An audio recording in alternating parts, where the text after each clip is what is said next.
O comezo? Preguntou César mirando a Inma. A min non me mires, eu xa a tiña votado, respondiu Inma. Que é iso do comezo? Preguntoume César. Que? Non, nada, non sei que estaba dicindo, creo que me marei un pouco, disimulei. Queres que te levemos ao sitio ese? Ofreciu de novo César. Non, non fai falta, se me prestas a colcha, prometo devolvercha en canto atope algo de roupa, dixen indo cara á porta. E vas andar pola rúa descalza? Preocupouse Inma. Mirei os pés, en verdade estaba descalza.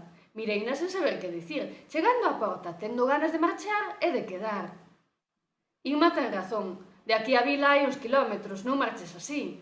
Se non queres que te levemos, chamamos a un taxi, ou a quen queiras, ou chama a ti se o prefires, dixo César sinalando o teléfono. Inma igual estaba máis a defensiva que César, pero calquera dos dous tiña cara de boa xente. Mireinos fixamente e decidín que, aínda metendo a pata, tiña tempo dabondo para soñar e fuxir.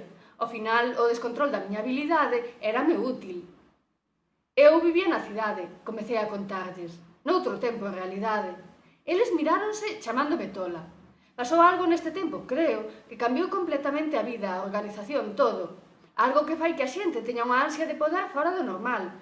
Algo relacionado ca fábrica. Ca fábrica? Ca fábrica da cidade? Preguntou Inma. César fíxolle un aceno para que non o delatase. Entón, estás nos dicindo que ves do futuro, razou César intentando rirse para non tomalo en serio. Sí, creo que sí, dixen. En que viaxas? Preguntou Inma divertida. Soño. Levo un tempo querendo soñar que veño ao comezo de todo para solucionalo desde aquí, e parece que por fin o conseguín, expliquei.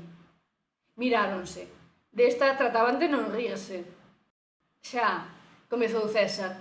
Por iso dicías o do comezo.